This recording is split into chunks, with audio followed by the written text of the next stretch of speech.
Thomas and Friends, Percy and the Haunted Mine.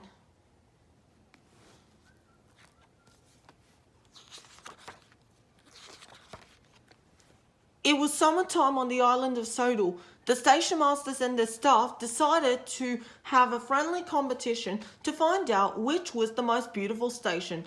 They decorated all the stations with shrubs, flowers, and hanging baskets. The engines loved helping too. One night, the Fat Controller came to the sheds to talk to the engines. I want Percy to collect some shrubs to decorate Lower Tidmouth Station, he said. They're at Mayfwade.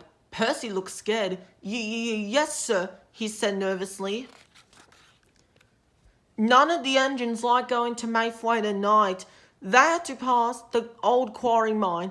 Nobody worked there anymore. It was very spooky. It was a very foggy night.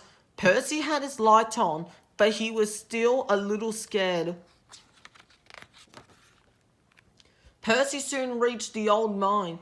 The signal was red and he had to stop. Suddenly, the old factory chimney started to sink into the ground. Bouncing buffers, cried Percy. When the signal changed, Percy was so scared, he sped off as fast as he could. The next day, Percy told Donald and Douglas about the disappearing chimney. It's the naughty gnomes, teased Donald. Little fat men with big feet, they make strange things happen, said Douglas. It's true, they steal your wheels, said Donald as they chuffed away. Percy didn't want to believe them, but he felt very scared. That night, the Fat Controller sent Percy to collect some trucks. They were at a siding near the old quarry mine. Percy hoped he wouldn't see anything else disappeared. He slipped into the siding and buffeted up to the trucks. Then he heard a strange noise. What's that? Said his driver. Suddenly, a building at the old mine sank into the ground.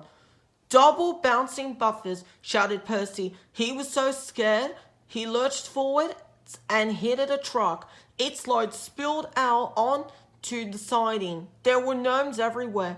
It's the naughty gnomes, cried Percy. He hurried away as fast as his wheels could carry him. Back at the station, Percy's driver told the Fat Controller that they had seen a building sink right into the ground. It's the naughty gnomes, said Percy nervously. They like to cause trouble. Nonsense, said the Fat Controller. The buildings are sinking into old mine shafts, that's all.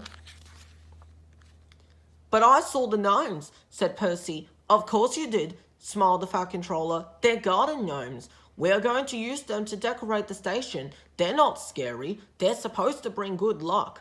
The Fat Controller ordered Percy to go back and get them. Percy didn't dare to argue. The way to the old mine was misty, and Percy was scared, but he knew he had to carry on. I'm not afraid, he said to himself. When he reached the siding, he saw the gnomes laying around on the ground. Percy waited for something spooky to happen, but it didn't. The Fat Controller was right. The gnomes weren't scary at all. The driver and fireman collected the gnomes. Percy took them straight back to Lower Tidmouth Station. Next day, the workmen decorated the station ready for the competition. When the judges saw the gnomes, they said Lower Tidmouth Station was the winner.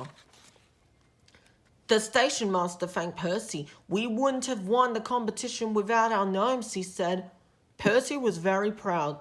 You were right, sir, he said to the Fat Controller. Naughty gnomes can't be lucky after all. The end.